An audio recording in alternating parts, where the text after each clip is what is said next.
ఆయన్ని ప్రేమిస్తే దేవుడు వాగ్దానం చేశాడు. రోమ ఏం జరిగింది? దేవుని ప్రేమించేవారు కనుక ఆయన సంకల్ప చొప్పున పిలువబడిన వారికి మేలు కలుగుటకై సమస్తము సమకూడి జరిగిస్తాడు. Oh Lord, I am your daughter, I am your son, I am giving the praise to you so that I can glorify you. You be with me, you help me out, because God has already promised that He will help you out.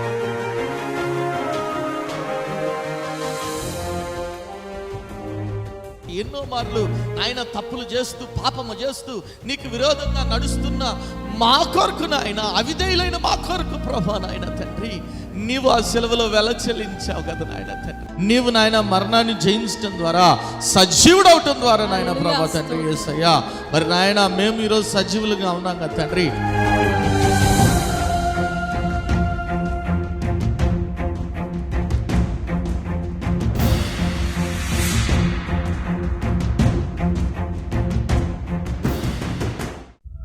కుటుంబంలో నెమ్మది లేని స్థితిలోనున్నావా? అప్పుల ఊబిలో కూరుకుపోయిన స్థితిలోనున్నావా? ఏ పని చేసినా విఫలమైపోతున్నావా? జీవితం లేని స్థితిలోనున్నావా? అనారోగ్యంతో అల్లాడిపోతున్నావా? తాగుడు, జూదం అనే రకరకాల సాతాను బంధకాల్లో కుటుంబ సభ్యులు ఉన్నారా? కుటుంబంలో రక్షణ లేని స్థితిలోనున్నారా? అయితే మీ సమస్యల నిమిత్తమై ప్రార్థన చేయటానికి మేము సిద్ధంగా ఉన్నాం. మీ ప్రార్థన అవసరత ఏదైనా సరే మాకు తెలియజేయగలరు. El Shaddai Prayer Tower, 306 3rd floor, Eden Square, above Spar Hypermarket, beside Apollo Hospital, Secunderabad. మా ఫోన్ నంబర్ 8885013886. దేవుడు మీ ప్రతి అవసరతను క్రీస్తు యేసు మహదైశ్వర్యంలో తీర్చునుగాక. Praise the Lord, hallelujah. 2016లో నేను గ్రాడ్యుయేషన్ కంప్లీట్ చేశాను. So soon after my graduation I had a dream to perceive my masters in America. So యూఎస్కి వెళ్ళాలని చాలా ఆశ ఉండే నాకు. దాని తర్వాత డ్యూ టు సమ్ సర్కమ్స్టాన్సెస్ నేను జాబ్ చేయాల్సి వచ్చింది. జాబ్లో జాయిన్ అయిపోయాను. 2018లో నేను ఎట్లనన్నా చేసి 2 years అయిపోయింది నేను జాబ్ చేయబట్టి. సో 2018లో అనుకున్నాను ఎట్లనన్నా చేసి నేను యూఎస్కి వెళ్ళాలి, మాస్టర్స్ చేయాలని చెప్పేసి. Out of so many ups and downs, so many struggles apply చేశాను 2018లో. వెళ్ళాను వీసా ఇంటర్వ్యూకి వెళ్తే వాళ్ళు ఏమన్నారంటే వీసా రిజెక్ట్ చేశారు. ఎందుకంటే నువ్వు గూగుల్ కంపెనీ, నా గ్రాడ్యుయేషన్ అయిపోగానే నేను గూగుల్ కంపెనీకి వర్క్ చేశాను. సో నువ్వు గూగుల్కి కంపెనీకి వర్క్ చేస్తున్నావు, సో నీకు సోషల్ లింక్స్ ఉంటాయి అక్కడ, నువ్వు అక్కడ వెళ్ళి సెటిల్ అయిపోతావు కనుక నీకు వీసా ఇవ్వలేవని చెప్పేసి నా వీసా రిజెక్ట్ చేశారు 2018లో. సో అది అయిపోయిన ఒక 2 monthsలోనే నా జాబ్ కూడా పోయింది. So I was in very much of depression 2018 ఆ ఇయర్లో. I was about to suicide. So ఆ థాట్స్ వచ్చినాయి అనమాట, ఎందుకు ఇట్లా అవుతుంది అని చెప్పేసి. సో దాని తర్వాత ఒక 1.5 year నాకు గ్యాప్ వచ్చింది. I was jobless. దాని తర్వాత మళ్ళీ 1.5 year తర్వాత నాకు ఫేస్బుక్లో జాబ్ వచ్చింది. I tried many times. 7th time try చేస్తే నాకు ఫేస్బుక్లో జాబ్ వచ్చింది 2018 తర్వాత 1.5 year తర్వాత. అండ్ మళ్ళీ దాని తర్వాత నాకు ఎక్కడో పుష్ చేస్తుంది అనమాట, నాకు వెళ్ళాలి, ఎట్లన్నా యూఎస్ వెళ్ళాలి, ఎట్లన్నా నేను అక్కడ సెటిల్ అవ్వాలి అని చెప్పేసి. 2022లో my wife forced me and supported me to apply again. 2022లో with her support I started applying for masters. 2022లోనే నవంబర్లో నాకు ఇంటర్వ్యూ ఉండే, వీసా ఇంటర్వ్యూ. సో అప్పుడు కూడా మళ్ళీ వెళ్ళాను. అప్పుడు కూడా వాళ్ళు వితౌట్ ఆస్కింగ్ ఎనీ క్వశ్చన్స్, ఏ క్వశ్చన్ అడగకుండా, లాస్ట్ ఇయర్ 2018లో నాకు రిజెక్షన్ ఉండే. సో ఆ రీజన్ పట్టుకొని మళ్ళీ రిజెక్షన్ చేశారు నాకు. 2022లో కూడా 2nd time నా వీసా రిజెక్ట్ అయింది. సో ఆ టైంలో కూడా అనుకున్నాను ఎందుకు ఇట్లా అవుతుంది, అసలు ఏమవుతుంది అని చెప్పేసి. మళ్ళీ మా వైఫ్ అన్నది దట్స్ ఓకే, మళ్ళీ ట్రై చేద్దాము, రిఫ్యూజల్ స్లాట్స్ ఉంటాయి. సో మళ్ళీ ట్రై చేస్తే నాకు ఆగస్ట్ 2023లో స్లాట్ దొరికింది. 2023 ఆగస్ట్లో కూడా వీసా ఇంటర్వ్యూకి వెళ్ళాను. That was my third attempt. So without asking any question, అసలు ఏం క్వశ్చన్ అడగకుండా వాడు నా పాస్పోర్ట్ తీసుకొని 2 times రిఫ్యూజల్ చూసి 3rd time కూడా రిజెక్ట్ చేశాడు. సో 3 times వీసా రిఫ్యూజల్ ఉంది. ఐ వాజ్ లైక్ సో డిప్రెషన్లోకి వెళ్ళిపోయాను నేను. అసలు ఏం అర్థం అవ్వట్లేదు నాకు, ఎందుకు ఇంట్లో అవుతుంది 3 times వీసా రిఫ్యూజల్ అని చెప్పేసి. సో శాంతి చాల్స్ అంటే కాల్ చేసి ఏం బాధపడకండి, మీ ఇద్దరే ఉన్నారు కదా, చర్చ్కి రండి ఒకసారి, నేను ఒక్కదాన్ని ఉన్నాను ఇక్కడ, ప్రేయర్ చేసుకుందాం అని చెప్పేసి ఇక్కడికి పిలిచారు. సో అప్పుడే అన్న పరిచయం అయ్యాడు అనమాట ఇక్కడ. సో ఏమైంది నాన్న చెప్పండి అంటే మా వైఫ్ చెప్పింది అనమాట. సో ఇట్లా అయిందన్న, 3 times ట్రై చేసాము, రిఫ్యూజల్ అయిపోయింది వీసా, అసలు డిప్రెషన్లో ఉన్నాం అది ఇది అంటే అన్న ఒకటే మాట అన్నాడు, నువ్వు ప్రయత్నిస్తున్న మార్గము తప్పు, ఆపేసి అని అన్నాడు. అన్న డోంట్ మైండ్. అప్పుడు నేను అనుకున్నాను ఇదేంటి అన్న కన్ఫ్యూజ్ చేస్తున్నాడా, is pastor confusing me or is he stopping me not to apply for visa అని అనుకున్నాను. అన్న అట్లని చెప్పాడు, నువ్వు ప్రయత్నిస్తున్న మార్గం తప్పు, ఆపేసాయి, నీ వైఫ్ ద్వారా నువ్వు యూఎస్ వెళ్తావు, ఇది ఒకటే మార్గం ఉందని చెప్పి అన్నాడు. సో ఐ వాజ్ లైక్ అన్న చెప్పినాక కూడా స్టిల్ ఉంటుంది కదా మనకి ట్రై చేయాలని చెప్పి I was about to apply. So అన్న చెప్పినాక కూడా నేను చేద్దామని అనుకున్నాను, బట్ వైఫ్ అన్నది వద్దు, విల్ వెయిట్ ఫర్ దట్ అని అన్నది. సో అది అయిపోయాక 2022లో నా వైఫ్కి వీసా అప్రూవల్ కావాలి, బట్ ఆ కేసు పెండింగ్లో ఉంది. అది పెండింగ్లో పెట్టి 2023 నవంబర్లో వాళ్ళు వీసా అప్రూవల్ ఇచ్చారు. సో అది అయిపోగానే మొన్న 12th మార్చ్కి నేను ఇంటర్వ్యూకి వెళ్ళాను. 4th టైం నా వీసా అప్రూవ్ అయింది without asking any question. This time also they just saw my wedding certificate and wedding pictures, ఇవి చూసి వీసా అప్రూవ్ చేశాడు. So all through my journey what I learned was submit everything in to God's hand. Eventually you will see God's hand in everything, అంతే. So అన్న stood as a back support for both of us. నాకు నా వైఫ్కి ఎప్పుడు call చేసినా available ఉంటుండే, ప్రతి time ఇక్కడికి వచ్చినప్పుడు వాళ్ళు చెప్తుండే మీకు ఖచ్చితంగా వీసా వస్తుంది అని చెప్పేసి. అన్న చెప్పాడు కూడా వీసా ఈ టైంకి వస్తుంది, మీరు ఈ మార్గంలో వెళ్తారు. మీ వైఫ్కి కూడా, మా వైఫ్కి కూడా చాలా అసలు కాంప్లికేషన్స్ మధ్యలో యూఎస్ గవర్నమెంట్తో లా సూట్ వేసి వాళ్ళు ఫైల్ చేసి కేసు వేసి కొట్లాడితే వీసా వచ్చింది. అది అయిపోయాక తన ద్వారా నాకు కూడా వీసా వచ్చింది. So we can work there and we can run a business also. So all thanks to anna and glory to God. Glory to God, yeah. అన్న అక్క ఇద్దరు చాలా సపోర్టివ్గా ఉండే. We are very thankful to you anna and akka. I thank God for this opportunity and thank Anna for this time. My name is Yona, this is my testimony. అయితే actually కంపెనీలో నేను ఇప్పుడు హెచ్ఎస్పిసి యూకేకి చేస్తున్నాను. సో మనం కంపెనీ నుంచి రిలీవ్ అవ్వాలంటే 2 months నోటీస్ పీరియడ్ సర్వ్ చేయాలి. If not నువ్వు బైఅవుట్ ఆప్షన్, లేదా 2 months శాలరీ వాళ్ళకి ఇచ్చేసి వచ్చేసేయాలి. సో నా వీసా చూపించి నేను ఏవీపీతో నా మేనేజర్తో మాట్లాడితే ఏమన్నారంటే without notice period, without buyout option మీకు ఎగ్జిట్ ఫార్మాలిటీ చేసిస్తామని అన్నారు. Even this is also very big miracle in my life. అయిపోయింది. దిస్ మంత్ ఎండ్ ఇంకా డేట్ ఫిక్స్ అవ్వలేదు. ఈ మంత్ ఎండ్ కల్లా నేను యూఎస్ వెళ్తున్నాను. నా కోసం, మా ఫ్యామిలీ కోసం ప్రేయర్ చేయండి. Thank you so much. గట్టిగా చెప్పలు కొడితే without 2 months notice period, without buyout and without acting. నాకు ఆరోగ్యం బాగాలేదు, ఇవి ఏమీ చెప్పకుండానే ఏం చేశారంట, ఎగ్జిట్ ఇచ్చేసారు. ఎందుకంటే ఈ బిడ్డ వెళ్ళటం దేవుని చిత్తం కాబట్టి. 3 సార్లు రిజెక్ట్ అయింది. 4వసారి పెట్టుకోవాలన్నా వెళ్తా అంటే నువ్వు పెట్టద్దు, నువ్వు ఈ మార్గంలో వెళ్ళవు. మా వైఫ్ అంటే ఆమె ఆల్రెడీ కోర్టుతో, యుఎస్ గవర్నమెంట్తో కోర్టు కేసు ఉంది, ఖచ్చితంగా ఆమె వీసా వస్తుంది, ఆమె వెళ్తుంది ఫస్ట్, ఆ తర్వాత నువ్వు వెళ్తావని చెప్పాను. అదే రీతిగా లాస్ట్ మంత్ ఆ బిడ్డ అమూల్య వెళ్ళిపోయింది, ఈ మంత్ ఈ బిడ్డ వెళ్తున్నాడు. 4th టైం వీసా గ్రాంట్ అయింది. గట్టిగా చప్పట్లు కొడదాం. ఖచ్చితంగా ఇంకోటి కూడా చెప్పాను, నీ బిడ్డ అక్కడ బిజినెస్ చేస్తాడు, నువ్వు జాబ్ చేయ, బిజినెస్ కూడా చేస్తావు. ఆమె ఒకసారి గట్టిగా చప్పట్లు కూడా దేవున్నా మేము ప్రధానం. Congratulations, yeah, bon voyage, happy journey, God bless you. నా ప్రియ యేసుని సిలువలోన చూసావా, ఆ ప్రేమమూర్తి పిలుపే నీవు నేడు విన్నావా, ప్రభుని హత్తుకున్నావా, నా ప్రియ యేసుని సిలువలోన చూసావా.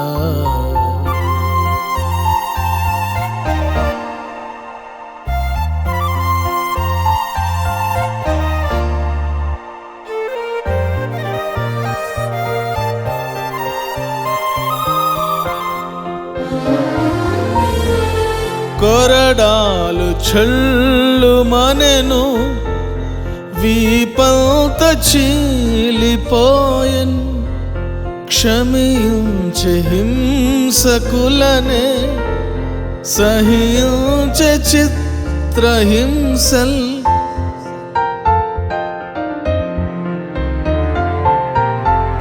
కొరడాలు చల్లుమనెను, వీపంత చీలిపోయెన్, క్షమించే హింసకులనే సహించే చిత్రహింసల్, నీ కొరకే కాదా ప్రియుడా ఆ దివ్యమూర్తి మరణం, నా రక్షణ కొరకై ప్రభు సిలువలోన చూపెను సహనం. నా ప్రియ యేసుని సిలువలోన చూసావా?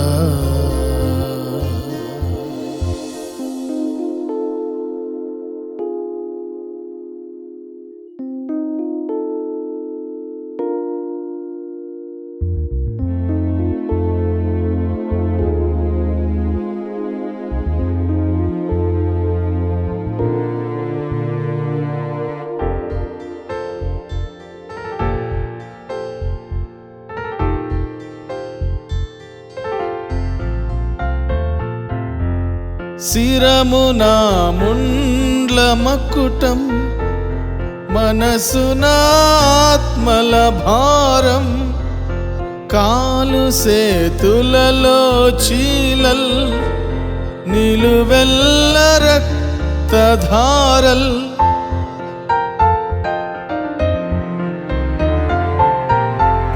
శిరమున ముండ్ల మక్కుటం, మనసున ఆత్మల భారం, కాలు సేతులలో చీలల్, నిలువెల్ల రక్తధారల్, ఈ లోక రక్షణ కొరకై చెల్లించే ప్రభువే మూల్యం, మన సౌఖ్యమునకై ప్రభువే చేసెను సిలువలో త్యాగం.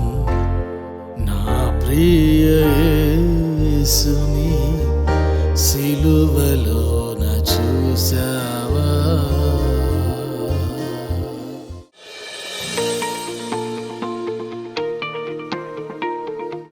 దేవుని మాట మనల్ని ఎంతగానో బలపరుస్తుంది. ఆమేన్, హల్లెలూయా.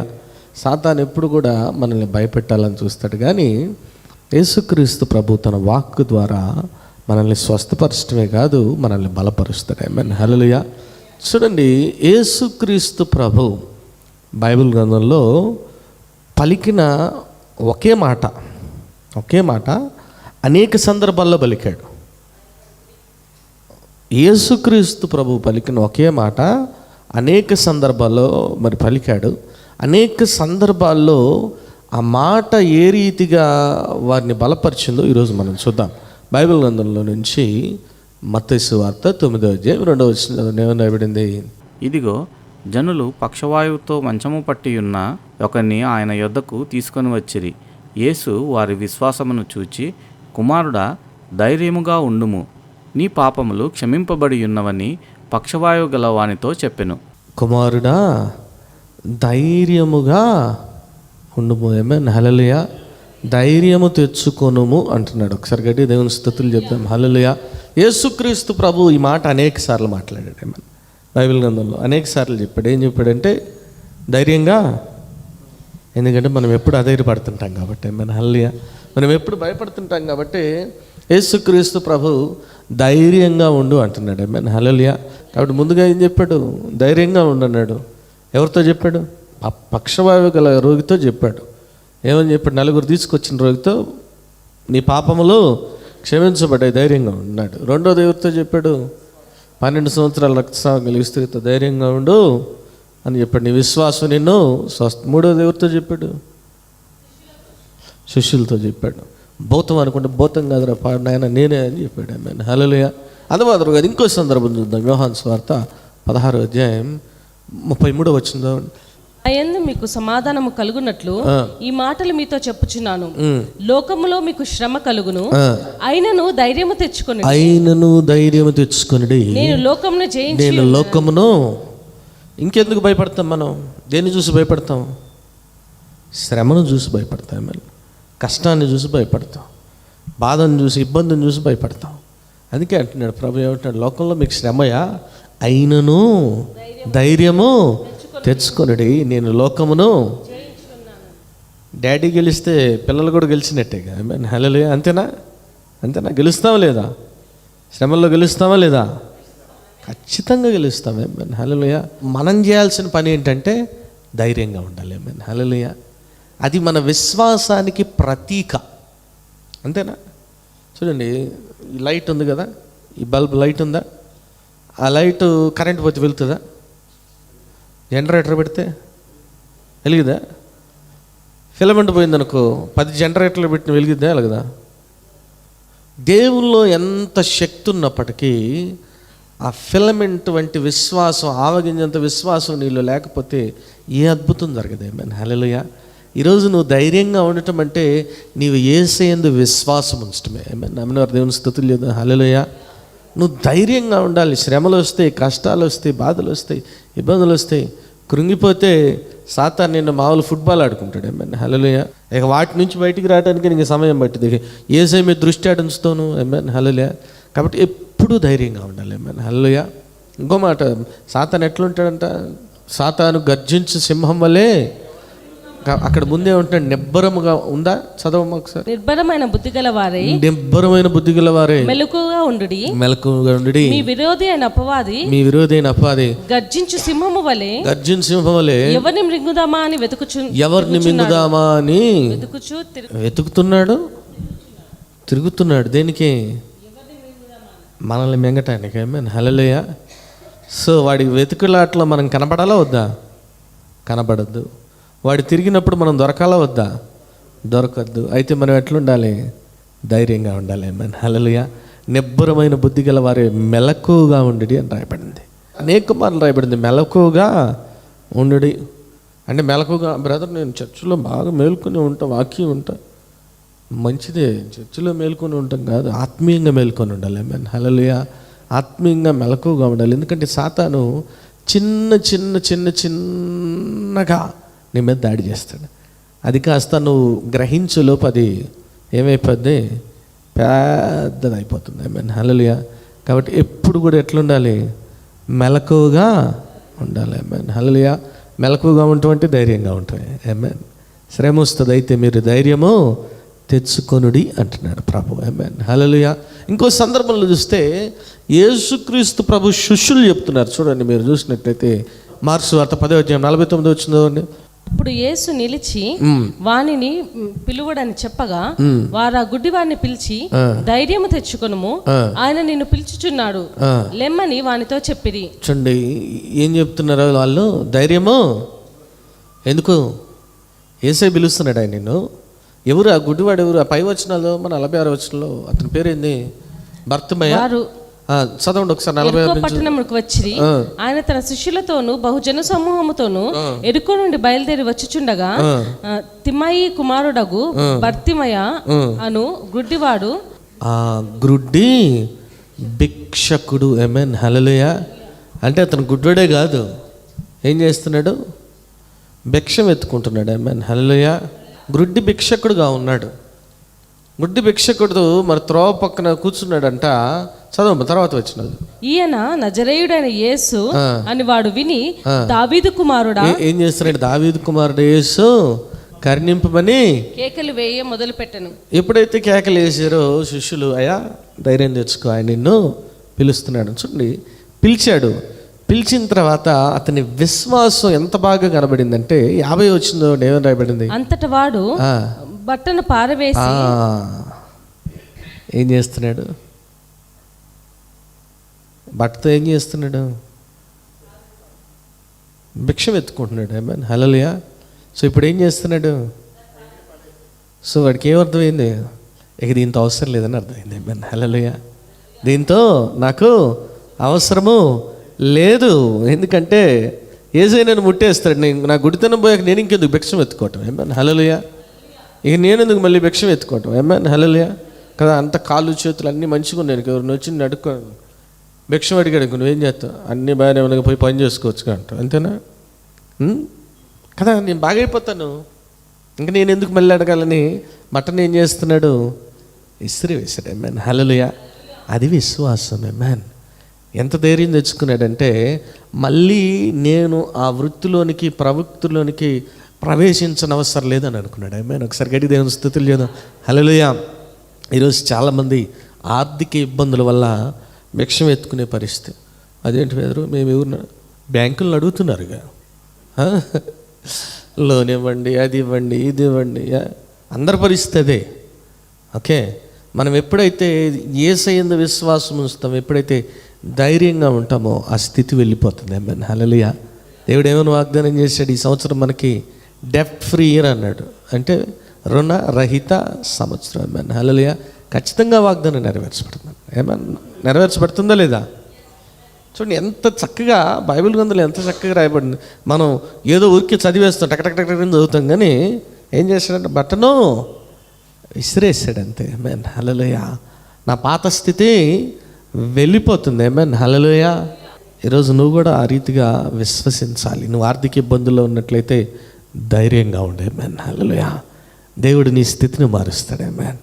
మిడతలు తినివేసిన పంటనంతా ఇస్తానడా, మరలా ఇస్తానడా, రెండింతలుగా ఇస్తాడు. ఆమేన్, హల్లెలూయా. 30దంతలుగా, 60దంతలుగా, 100ంతలుగా ఆశీర్వదించే దేవుడు మన దేవుడు. ఆమేన్, హల్లెలూయా.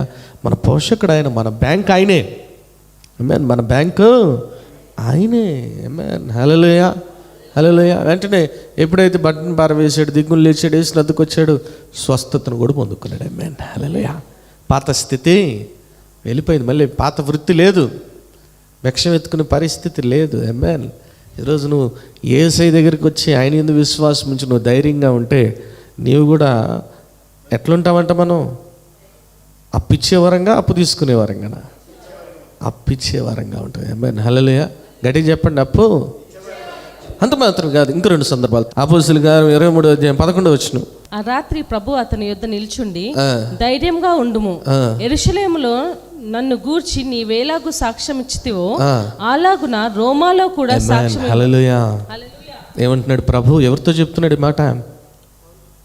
పౌలు భక్తుడితో చెప్తున్నాడు. ఆమేన్, హల్లెలూయా. ఏమంటున్నాడు? అయ్యా, యెరూషలేములో నీవు నా గురించి ఎలాగ సాక్ష్యం ఇచ్చావు, రోమాలో కూడా ఇవ్వాలి. కాబట్టి ఏం కావాలంట? ధైర్యం కావాలి. ఆమేన్, హల్లెలూయా, హల్లెలూయా. ఏం కావాలా?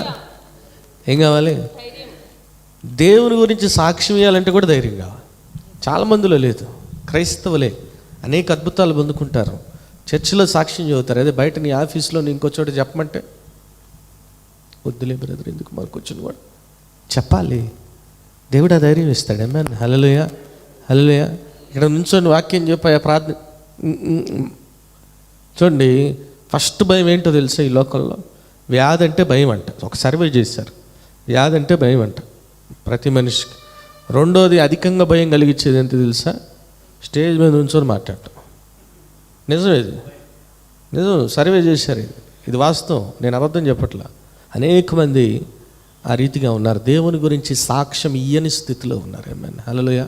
ప్రభు ఏం చెప్పాడు? సర్వలోకానికి వెళ్ళి సర్వసృష్టికి నువ్వు వాక్యం చెప్పడం వస్తారు, నీ సాక్ష్యం చాలు ఇతరుల జీవితం మార్చబట్టడానికి. ఆమేన్, హల్లెలూయా. నీ సాక్ష్యం చాలు, నీ సాక్షి జీవితం చాలు ఇతరులు మార్చబట్టడానికి. ఆమేన్, హల్లెలూయా. నువ్వు బ్రతికే బ్రతుకు చాలు ఇతరులు మార్చబట్టడానికి. ఆమేన్, హల్లెలూయా. కాబట్టి దేవుని గురించి సాక్ష్యం ఇవ్వాలన్నా ఏం కావాలా? ధైర్యంగా ఉండాలి. ఆమేన్, హల్లెలూయా. ధైర్యంగా సాక్ష్యము చెప్పాలి. నమ్మిన వరకు దేవుని స్తుతులు చేద్దాం. హల్లెలూయా. మరి పౌలు గారు మరి ఓడలో ప్రయాణం చేస్తున్నాడు, ముందే హెచ్చరించాడు దేవుడే, ఓడ బద్దలైపోతుందయా, ఇబ్బందులు వస్తాయంటే వాళ్ళు ఎవరు వెళ్ళలేదు. అందరినీ, ఖైదీలందరినీ వేసుకుని ఓడలో ప్రయాణం చేస్తున్నారు. మరి చచ్చిపోతామని డిసైడ్ అయిపోయారు. అటువంటి పరిస్థితుల్లో పౌలు గారు ఒక మాట చెప్తున్నాడు. చూడండి, అపోస్తలుల కార్యం 25 వచ్చిందో ఏమన్నా పడింది. కాబట్టి అయ్యలారా ధైర్యం తెచ్చుకొనుడి. ఏమంటున్నాడు? అయ్యలారా ధైర్యం తెచ్చుకొని. ఎవరు చెప్పారంటే ఈ మాట? నాతో దూత చెప్పిన ప్రకారము. ఆమేన్, హల్లెలూయా. ఏమంటున్నాడు? అయ్యలారా ధైర్యము. కానీ వాళ్ళ ధైర్యం లేదు, వాళ్ళు ఇంకా భయపడుతున్నారు, వణికిపోతున్నారు, ఏం చేయాలో పాలుపోని పరిస్థితి. అప్పుడు ఒక పని చేశాడు పౌలు గారు. 34 వచ్చిందో ఏమన్నా పడింది. తెల్లవారుచుండగా పౌలు 14 దినముల నుండి మీరేమీ పుచ్చుకొనక ఉపవాసంతో ఎట్టున్నారంట.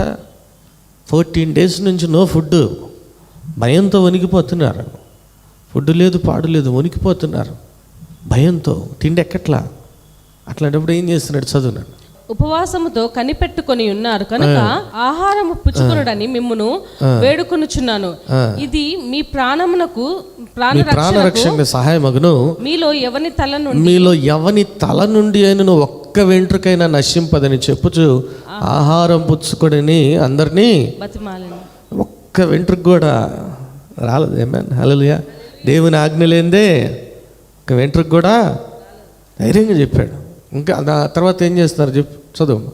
ఈ మాటలు చెప్పి ఒక రొట్టె పట్టుకొని అందరి ఎదుట దేవునికి కృతజ్ఞతాస్తుతులు చెల్లించి దాన్ని విరిచి తినసాగెను. అప్పుడు అందరూ ధైర్యం తెచ్చుకొని ఆహారం పుచ్చుకొని. ఒకసారి గట్టి దేవుని స్తుతులు. హల్లెలూయా. ఏం చేశాడు? రొట్టెను విరిచాడు. ఆమేన్ హల్లెలూయా.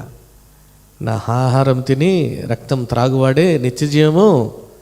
ఆ రొట్టె దేనికి సూచనగా ఉంది? సిలువకు సూచనగా ఉంది. ఆమేన్ హల్లెలూయా. నువ్వు ఎప్పుడైతే సిలువను చూస్తావో నీకేమొస్తుంది? ధైర్యం వస్తుంది. ఆమేన్.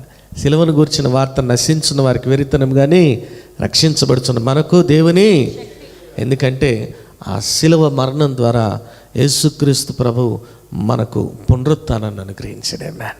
మనకు నిత్య జీవాన్ని అనుగ్రహించాడు. ఇటర్నల్ లైఫ్ ఇచ్చాడు. ఆమేన్ హల్లెలూయా. వారు చావరనే విషయం అర్థమైపోయింది. అందరూ బతికారు. ఆఖరి వచ్చింది అది. కడమ వారిలో కొందరు పలకల మీదను కొందరు ఓడల చెక్కల మీదను పోవలనని ఆజ్ఞాపించను. ఇలాగూ అందరూ తప్పించుకొని దరి చేరిరి. ఆమేన్ హల్లెలూయా. ఇలాగ అందరూ తప్పించుకొని చేరారా? ఒక్కళ్ళన్నా ఏమైనా అయిందా? ఏమీ కాలేదు. ఆమేన్ హల్లెలూయా. ఎప్పుడైతే యేసయ్య వైపు చూస్తావో, యేసయ్య వైపు చూసి ధైర్యంగా ఉంటావో, నీ ప్రతి పరిస్థితుల్లో కూడా దేవుడు నీకు విడుదలిస్తాడు. నీలో ఉన్న భయాలన్నీ తొలగిస్తాడు. నిన్ను నడిపిస్తాడు. నీకు శక్తిని అనుగ్రహిస్తాడు. దేవుడు అటు కృపను మనందరికీ దయచేయను గాక. ప్రార్థన చేసుకుందాం. నాయన స్తోత్రం ప్రభా. పరిశుద్ధుడ ప్రేంగల తండ్రి దయగల దేవుని నీకు వందనాలు. వాక్యం ద్వారా మీరు మాట్లాడిన విధానానికి నీకు వందనాలు. ప్రతి ఒక్కరు కూడా వాక్యానుసారం జీవించి ఫలించడు కొమ్మల వల్ల కృప దయచేయమని, ఈ వాక్యాన్ని మీరు నీరు కట్టి ఫలింపు చేయమని నాయన. ప్రతి ఒక్క బిడ్డను దీవించి ఆశీర్వదించమని నాయన ప్రభా. మరి తండ్రి ప్రభా, మరి ఇంకా ఎవరైతే అస్వస్థగా ఉన్నారో వారందరిని ముట్టి స్వస్థపరచమని, ప్రతి ఒక్కరి జీవితంలో నాయన మీ నిత్య సంతోషం, సమాధానం, సర్వ సమృద్ధిని దయచేయమని యేసునామం పెట్టి వేడుకొని ప్రార్థిస్తున్నాం తండ్రి. ఆమేన్. ప్రభు అయిన యేసుక్రీస్తు నామంలో మీ అందరికీ శుభములు. ఈ వారం బైబిల్ క్విజ్ ప్రశ్నలు యెషయా గ్రంథం నుంచి. మొదటి ప్రశ్న, ఎవరికి నెమ్మది ఉండదు? ప్రశ్న మరోసారి, ఎవరికి నెమ్మది ఉండదు? రెండవ ప్రశ్న, అంధకారము నీకు బ్లాంక్ నుండును. ప్రశ్న మరోసారి, అంధకారము నీకు బ్లాంక్ నుండును. మూడవ ప్రశ్న, మన చేతి వ్రేళ్ళు దేని చేత అపవిత్రపరచబడి ఉన్నవి? ప్రశ్న మరోసారి, మన చేతి వ్రేళ్ళు దేని చేత అపవిత్రపరచబడి ఉన్నవి? ఈ ప్రశ్నలకు గల సమాధానాలను స్క్రీన్పై ఇవ్వబడిన నెంబర్లకు పంపగలరు. గత వారం బైబిల్ క్విజ్ ప్రశ్నలకు సమాధానాలు.